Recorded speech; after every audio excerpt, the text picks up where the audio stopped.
أهلا وسهلا بكم مع العمدي. طبعا ملايين من البشر حول العالم منتظرين النتيجة دي. لو مهتم انك تعرف نتيجتك ان شاء الله الفيديو ده ليك، ولو حابب تعرف المشاكل اللي ممكن تواجهك اثناء دخولك على الموقع برضو الفيديو ده ليك، ولو نسيت الكونفرميشن نمبر بتاعك لما تعرف نتيجتك برضو الفيديو ده ليك. ان شاء الله في الحلقة دي هنتعرف على كل الجوانب المهمة في معرفة نتيجتك من خلال الموقع الرسمي اللي ظاهر قدامك على الشاشة.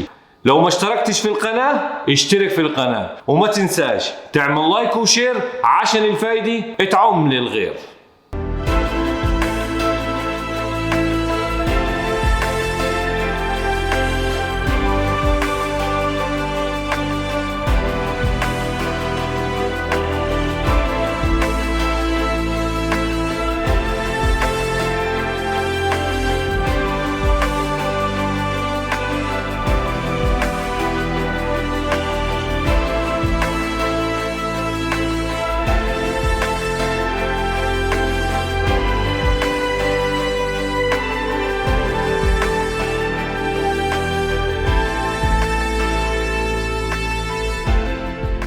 طبعا يا جماعه الناس اللي مشتركه عندي في تيك توك وفيسبوك وانستجرام تعرف ان انا الحمد لله السنه اللي فاتت قدمت لهم من خلال الموقع الرسمي للهجره، خدت جميع بيانات اصدقائي وساعدتهم في التقديم، فعايز صراحه اكمل جميلي معهم للاخر واساعدهم في ازاي يتعرفوا على النتيجه بتاعتهم. ان شاء الله في الحلقه دي هقول لك ازاي تعرف نتيجتك من خلال الكونفرميشن نمبر، ولو نسيت الكونفرميشن نمبر برضو في طريقه هتعرف بيها نتيجتك، لان في كتير من الناس ممكن تفقد الكونفرميشن نمبر. فباذن الله في الحلقه دي هتعرف كل العقبات اللي ممكن تقابلك اثناء معرفتك للنتيجه. طبعا انا السنه اللي فاتت لما قدمت لاصدقائي فصار بيننا صراحه صحبه وصداقه قوي، والله هم غاليين جدا على قلبي، فصراحه يعني انا منتظر النتيجه اكتر منهم، واتمنى من الله انه ربنا يوفق الجميع. وفي معلومه حابب اقول لكم عليه، لو اي حد اتصل عليك او مثلا راسلك وقال لك انا عارف النتيجه بتاعتك ما تصدقش، كل التواصل هيكون من خلال الموقع اللي موجود قدامك على الشاشة دي، هو الوحيد اللي ممكن تعرف من خلاله نتيجتك. اي حاجة تاني كذب ونصب واشاعات، اساس انك تعرف نتيجتك من خلال الموقع اللي ظاهر قدامك على الشاشة.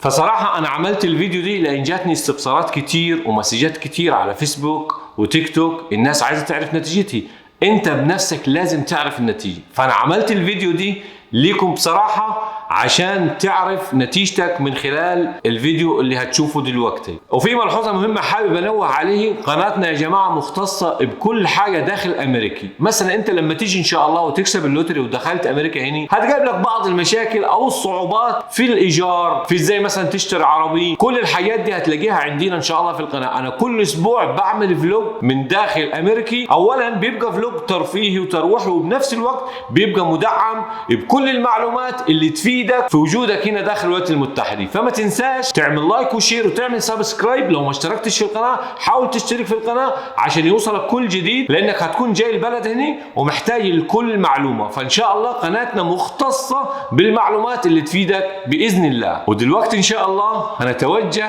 على الموقع الرسمي للهجرة اللي من خلاله هتعرف ازاي نتيجتك، ولو لا قدر الله واجهتك بعض الصعوبات او المشاكل اثناء معرفة نتيجتك ازاي تتغلب عليه. زي ما قلت لكم لو نسيت مثلا الكونفرميشن نمبر او مثلا اي حاجه معك هتقابلك اي صعوبات، من خلال شرحني على موقع الهجره ان شاء الله تعرف نتيجتك، وباذن الله التوفيق للجميع. وده الموقع يا جماعه زي ما تفتحوا زي كده الكترونيك ديفرسيتي فيزا بروجرام، اول ما يفتح معاك بالشكل دي بيدي لك نتيجه 2024 و2025. طبعا احنا قدامنا بالظبط دقايق والموقع يفتح. انا وبسجلكم في الحلقه دي كان قدام الموقع بالظبط نص ساعه، فخلاص يعني بيقول لك اهو يوم 4 مايو هيفتح الموقع، يعني نص ساعه بالظبط. هو هيفتح الساعه 12 المفترض يعني. فبتيجي هنا بتخش على كلمه تشيك ستيت، تضغط عليه بيفتح لك الخانة دي، وبتكمل برضو كونتينيو، بتحط هنا بتطلع لك اول خانة دي بتحط فيها الكونفرميشن نمبر. انا في كونفرميشن نمبر هنا محفوظ كمثال يعني، بتدخل الكونفرميشن نمبر، وبعد كده بيقول لك اللاست فاميلي نيم، اسم العائلي او الجد الرابع يعني اللي انت دخلته لما قدمت. وبعد كده بتدخل مثلا انا هاخد مثال على نفسي كده نشوفه يطلع ايه معاني. مثلا مساح اسم جدي الله يرحمه، وبتيجي هنا بتكتب تاريخ ميلادك، بيقول لك الير السنة يعني، بس انا 82 92 مين يا عم 82 تمام 1982 انا عايش بقالي كتير. وبتيجي بعد كده بيقول لك ادخل الرمز، لو الرمز كان صعب عليك تضغط الخانة دي يجيب لك رمز اسهل، بتدخل الرمز دي قدامك كمثال يعني، وبتدوس سامبل بيطلع لك العلامة دي. طبعا انا عشان مدخل رقم يعني اي كلام، فممكن تطلع لك العلامة الصفرة دي للمعلومات بتاعتي غلط، بيقول لي the information entered not available يعني غير متاحة. لو غلطت انت في الكونفرميشن نمبر هيطلع لك العلامة الصفرة دي. ممكن انت تكون حطيت رمز غلط، رقم غلط او زيرو مثلا خليته واحد، فلما تحط رقمك صح هتظهر لك ايه النتيجة. مثلا لو انت ناجح هيقول لك انت ناجح، لا حطيت النتيجة غلط هيبين لك انه ايه انت كده يعني في مشكلة عندك في البيانات بتاعتك.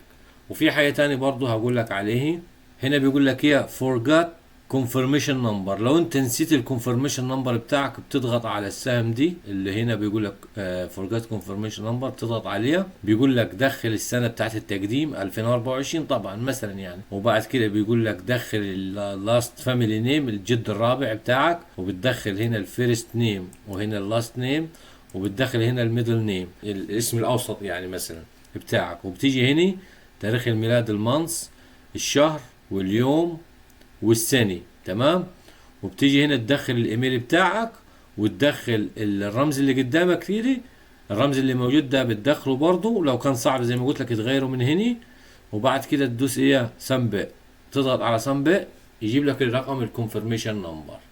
وده كان موضوع ايه ازاي تعرف النتيجة بتاعتك. واي حد عنده استفسار اكتب لي في تعليق وان شاء الله هجاوبك، والتوفيق للجميع يا رب. اتمنى يكون استفدتوا من الفيديو ويكون الشرح مبسط وسهل، ولو عندك اي استفسار اكتبوا لي في التعليقات تحت، وباذن الله الحلقات اللي جاي هتشوفوا حلقات حلوه تستفيدوا منها لما تيجوا امريكي. هنخش في مواضيع كتير زي الايجار، زي ازاي تشتري عربي، تطلع رخصتك، ان شاء الله حاجات مهمه جدا هتفيدكم. لو ما اشتركتش في القناه اشترك في القناه واعمل لايك وشير عشان الفايده تعود للغير، وما تنساش تفعل زر الجرس عشان يوصلك كل جديد. والف مبروك للفائزين وهارد لك للي ما كسبوش. ان شاء الله السنه اللي جاي ما تيأسش، قدم وباذن الله التوفيق للجميع، والسلام عليكم.